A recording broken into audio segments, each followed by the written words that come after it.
Welcome to Agri-Pulse Newsmakers, where we aim to take you to the heart of ag policy. I'm Andrew Hunnicky. Our guest this week is Senate Ag Chairwoman Debbie Stabenow, who joins us to talk about the status of her farm bill and her reaction to the Republican proposals in both the House and Senate.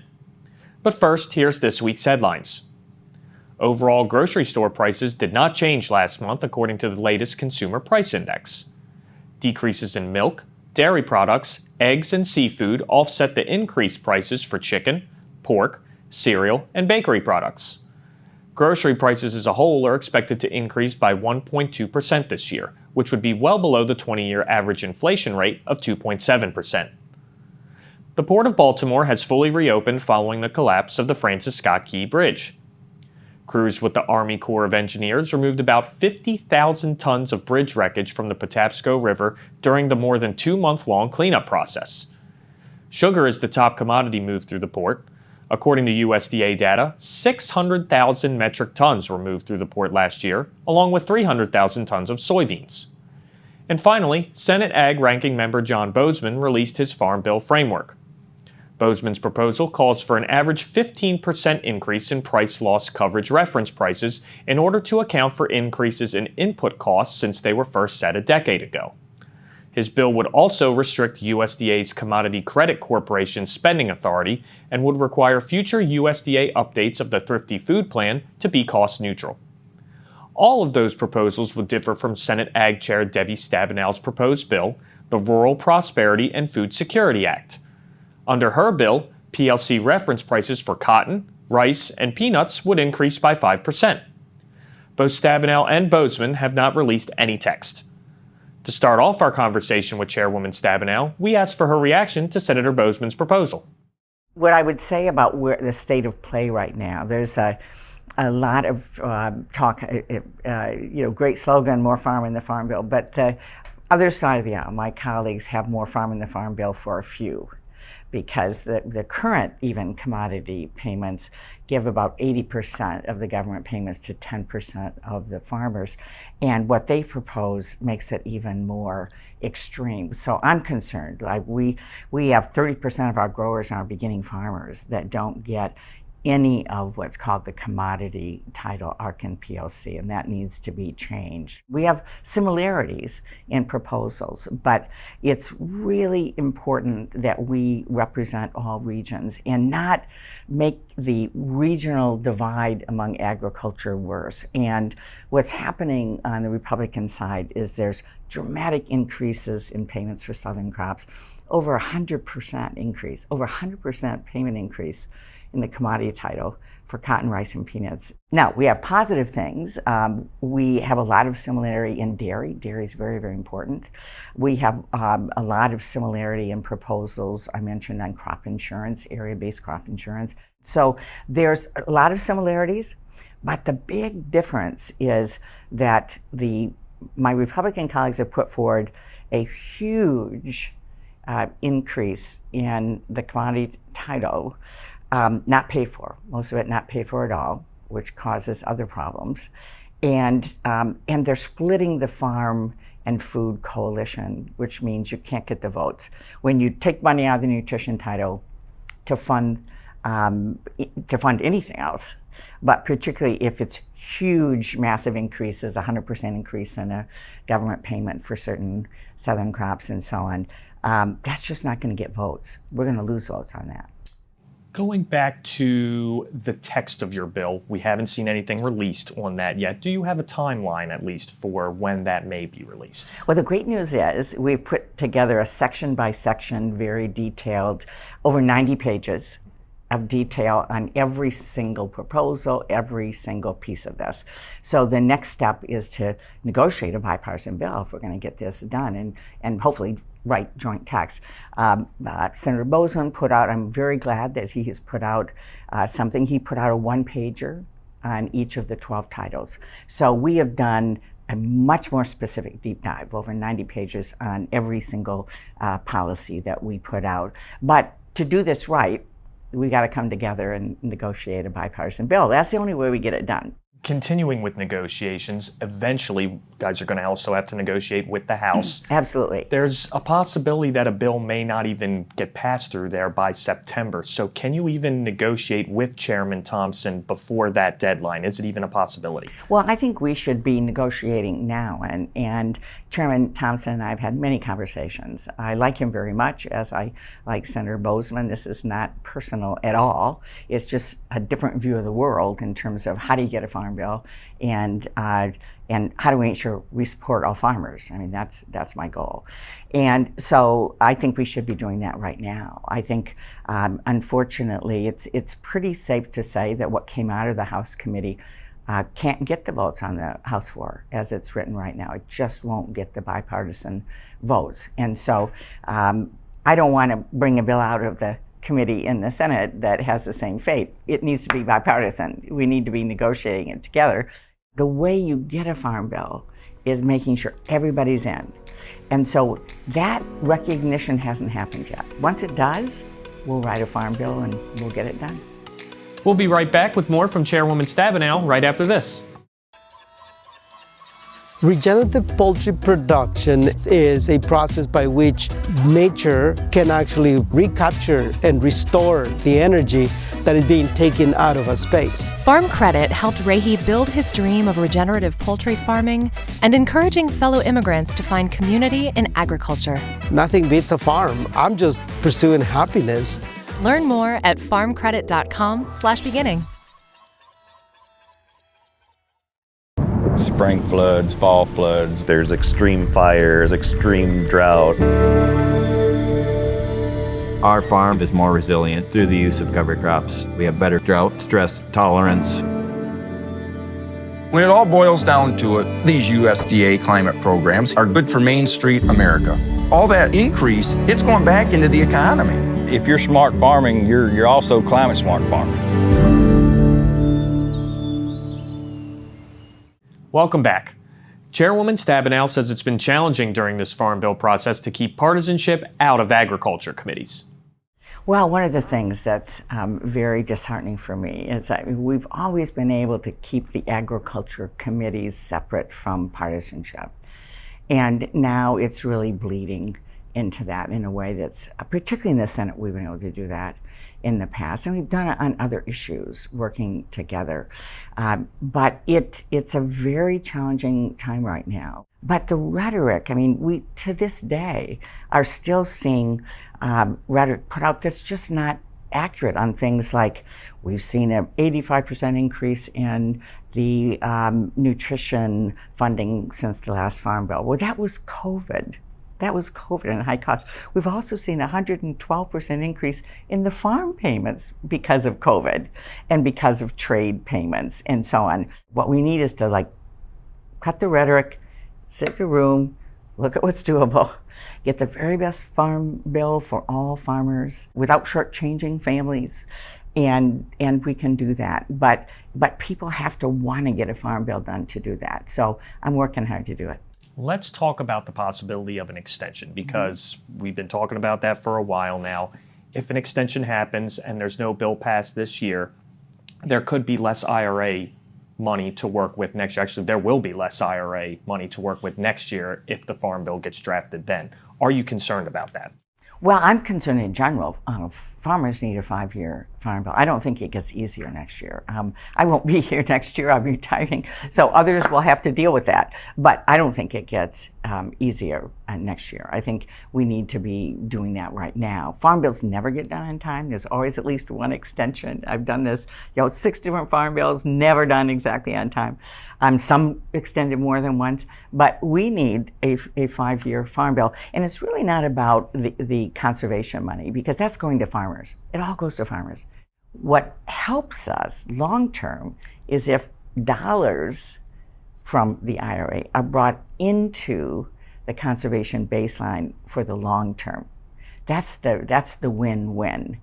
But it needs to be focused on those 49 different top most popular programs that actually address the climate crisis. And just to wrap up, I do want to talk about your legacy. You did mention there that you're going to be retiring, not Right. seeking re-election. Right. Just talk to us more about how important this farm bill really is to your legacy. I have lived and breathed working in agricultural policy and food policy the whole time that I've been here. And one of the things I'm proudest of is that we have expanded the farm bill to have more farm in the farm bill for every farmer. And so we didn't have a specialty crop title when I came in. We now have a specialty crop title. We now have a public-private research foundation that we didn't have before. We're doing a better job on dairy. We're doing risk management. We've got more crop insurance options. My legacy in this farm is to not go backwards, not to go backwards. The 2018 bill is a solid framework. I want to build on it. We need to do more. As I said, farmers' costs are not going down, they're going up. They need more certainty. Chairwoman Stabenow, thank you so much for joining us. You're welcome. We'll be right back with our panel discussion, but first, our Jake Sikowski has more on soybean costs in the United States and Brazil in this week's Ag by the Numbers. New data from the USDA Economic Research Service shows Brazil challenging the United States' competitiveness in the soybean market. Both countries are the top producers of soybeans globally, but the cost to produce an acre of soybeans in the U.S. increased 2.6% annually from 2010 to 2022. While Brazil's cost increased 0.5%. This graph shows the soybean farm production cost per acre in the US and Brazil. On average, production costs per acre for soybeans in Brazil were 22.5% lower than the United States cost. And since 2010, the US has always had a higher cost per acre. The large difference is due to Brazil having lower capital and land cost while having the capacity to grow 2 crops per year. Whereas in the United States, farmers have higher land cost, more limited seasons, and use their machinery per single operation, compared to Brazil's hired out equipment and labor business patterns. For both producers, the transportation of soybeans to ports adds to the cost of soybeans paid by overseas buyers. For Agri-Pulse, I'm Jacob Zakowski. Farmers are always there for each other. We shed tears together, we celebrate together, but we also grow together. Farm Bureau is the largest general farm organization in the country. We have the farmers' back. If you're a farmer and you're not a member, we would welcome you into our Farm Bureau family. And if you want to know more about agriculture, come be part of this great family. The Senate and House Ag Committees are busy working on the next Farm Bill, which will cover commodities, specialty crops, livestock, and more. This legislation will impact every farmer, rancher, and rural business for the next 5 years. Make sure you don't miss insights and analytics that only Agri-Pulse and its top-notch team of well-connected experts can provide. Register today for a free trial at agripulse.com and click the subscribe button, or email us at pam@agri-pulse.com. You don't want to miss this Farm Bill coverage. Welcome back to Agri-Pulse Newsmakers, where this week's panel is going to be focused on what's currently happening with the Farm Bill. Excited to be joined by Sam Kieffer with the American Farm Bureau Federation and Ann MacMillan with Invariant. And Sam, I wanted to start with you to begin. You know, Farm Bureau came out and said that Senator Boozman's Farm Bill proposal is encouraging, but at the same time, more progress needs to be done. What needs to happen between Republicans and Democrats to make sure that they can find some common ground in the Senate? Let's take a step back quickly. Several weeks ago, Chairwoman Stabenow said she wants to negotiate with the other side before scheduling a markup. And we recently saw Ranking Member Boozman put out his proposal. So at this point, all the chess pieces are on the board. That's a good step. What we need to do now is get members of the committee talking, get members of the committee negotiating, and to schedule a markup. What we have are mainly disagreements over the pay-fors. I believe, and we believe, if we can get both sides in the room negotiating, we believe they'll find that they're not nearly as far apart as they are. Most of the provisions are really, really close. The major disagreements are on the pay-fors. And Ann, I do want to bring you in now to this conversation. We know that Senator Boozman's bill kind of crosses some red lines when it comes to Senator Stabenow's bill. So do you think both sides can come to a compromise? Well, gosh, I really hope so. I think there's two very committed leaders in the Senate, with Senator Boozman and Chairwoman Stabenow, who are deeply committed to getting a farm bill this year. And so I think, I'm hopeful that they will get there. But this pay for issue is an issue. We don't have enough money to fund everything that we need to fund in this farm bill. We will have less money next year. So I'm hopeful that people sort of understand that and are really committed to getting it done under the framework that we have currently in 2024, using the pay for of the thrifty food plan, taking away all of the talking points about it. It is just a red line for Democrats. I have been actually surprised at how hard of a line that the Democrats have drawn on this issue, and they're really not budging. And so I think we need to have some really creative options moving forward to address that pay for in particular. Let's move over to the House now. We did see Chairman Thompson and the House Ag Committee approve a bill through the markup session, but at the same time, he's going to need to keep Democratic support to get that bill to pass through the House. What do you think he needs to do to accomplish that? And what is your reaction to the markup in general? It was good. Members were engaged. I think it was a real kickoff moment for what I consider to be the sort of the go time for the farm bill in order to get it done this year. But there are only 4 Democrats that voted for it at the end. And in order to get more and to be able to get this bill off the House floor, significant changes will need to be made in order to garner additional support. And as I said just before, this issue of the thrifty food plan pay for will continue to prevent, I think, wide-scale adoption by the Democrats. So, unfortunately, we may have to go back to somewhat of the drawing board on this pay for in particular. And then that's not, there are additional concerns on the other 2 pay fors. But I think the real heart of the Democratic concern is with the thrifty food plan changes going into the out years. We'll be right back with the rest of our panel discussion right after this.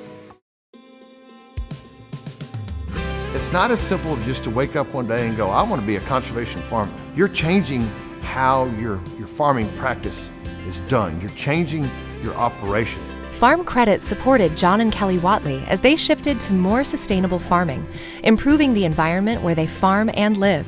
Learn more at farmcredit.com/climate.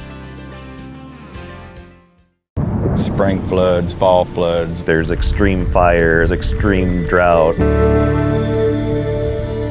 Our farm is more resilient through the use of cover crops. We have better drought stress tolerance.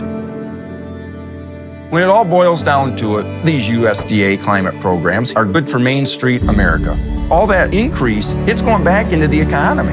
If you're smart farming, you're also climate smart farming. Welcome back.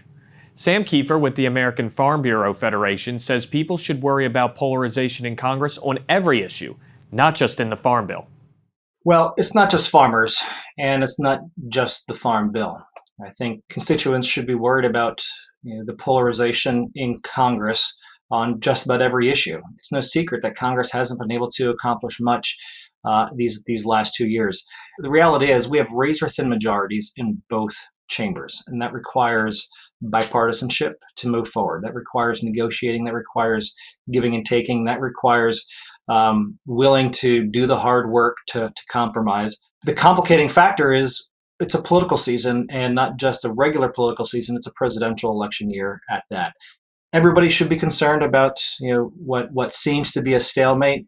Hopefully, we can break through the logjam because farmers, ranchers, rural Americans, families, rural educators, rural physicians, extension agents. There's a lot at stake here, and it impacts a lot of people. And we'll get to the possibility of an extension in a moment, but before we get there, what are you hearing from farmers about the current state of the Farm Bill? Well, I'm hearing that they're frustrated. I'm hearing dismay. They're not surprised, but still frustrated. We're nearly 2 years into Farm Bill process. We've had hearings, we've had field hearings, we've had roundtables, and in the House we've had a markup. It's time to keep that ball rolling with markup and progress in the Senate and continued progress in the House. There's a lot at stake, and there's a lot to be thankful for. The House version has a lot of good things in it. Our folks are saying they're thankful for the dairy reform. Our folks are saying they're optimistic about the farm safety net enhancements. They talk about what they like in the crop insurance, increased access, decreased in cost. All of that is for naught if we can't close the deal. And wrapping up, I would like to ask both of you guys this question. I'm going to start with you, Ann. Do you expect an extension for this farm bill? And if that happens, how will that impact producers?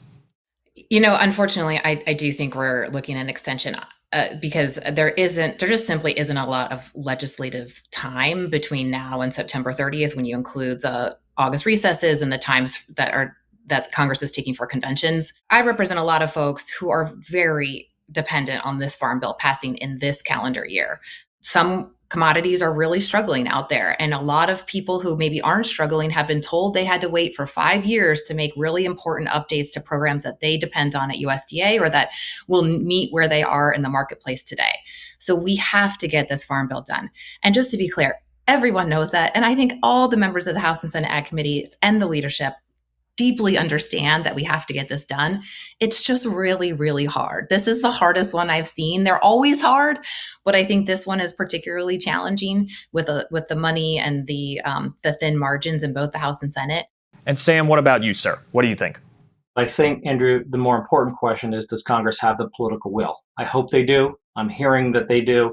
But what it takes is for both sides to come to the aisle, across the aisle, roll up their sleeves and get the job done. Let me talk about, however, why an extension is not the right answer. If we wait another year to get to the Farm Bill, China's already outspending the United States 2-1 on agricultural research. If we punt the Farm Bill another year, we lose an opportunity to do enhancements and fixes to the dairy title on dairy margin coverage. And fix the higher of issue from legislative language before. We fail to provide opportunities for new and beginning farmers to have access to base acres and enhance their farm safety net.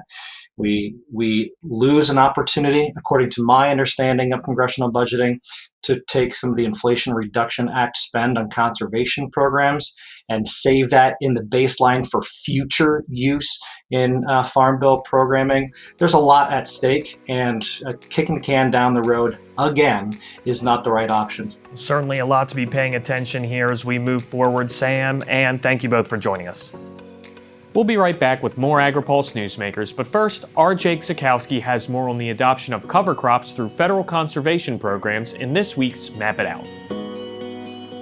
The University of Illinois' Farm Doc looked at the adoption of cover crops in each state through 3 federal conservation programs: the Environmental Quality Incentive Program, or EQIP, the Conservation Stewardship Program, also known as CSP, and the Regional Conservation Partnership Program, RCPP. These farm federal policies aid in the adoption of cover crops across the country, but at varying rates based on location and program. This map shows the cover crop investments of those programs by state. Green represents low cover crop investments, while blue states have the highest investment, like Iowa, which makes up 8.12% of total U.S. investments in the EQIP, CSP, and RCPP programs. Since 2024, $818 million from the EQIP program has been invested in cover crops, $66 million in the CSP program since 2018, and $34 million by RCPP since 2015. To put those numbers into perspective, the total assistance for cover crops was equal to 4.5% of total EQIP dollars, 1% of total CSP spending, and 5% of total RCPP spending. Other states with the highest investments in cover crops include Tennessee, Indiana, and Missouri. For Agri-Pulse, I'm Jacob Zakowski. Looking closer, seeing further. That's how we do it. At Curious Plot, we're driven to find what's next for agriculture, animal care, and food. We stay curious because that's what it takes to grow understanding. That's how we plot strategies and tell stories that get results time after time. Marketing, communications, and consulting that look closer and see further. Curious Plot. We can't wait to help you tell your story.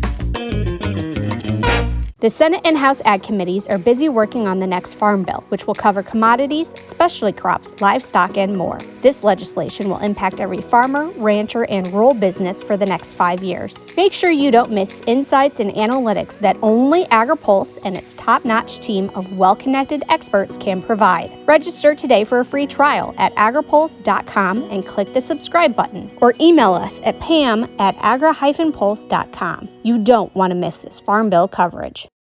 Welcome back. Before we let you go, here's what's on the horizon for the upcoming week. Only the Senate is expected to be in session. USDA will release its monthly cattle on feed and milk production reports on Friday. The department's monthly broiler hatchery and livestock slaughter reports come out Wednesday. As always, stay tuned for this and more on agripulse.com. For Agri-Pulse Newsmakers, I'm Andrew Hunnicky. Thanks for watching. Newsmakers is a production of Agri-Pulse Communications. You can also find our new content on YouTube and wherever you get your podcasts. And don't forget to follow Agri-Pulse and our correspondents on social media to get breaking news and more. For agriculture, trade, food, environment, and regulatory news, your source is agripulse.com.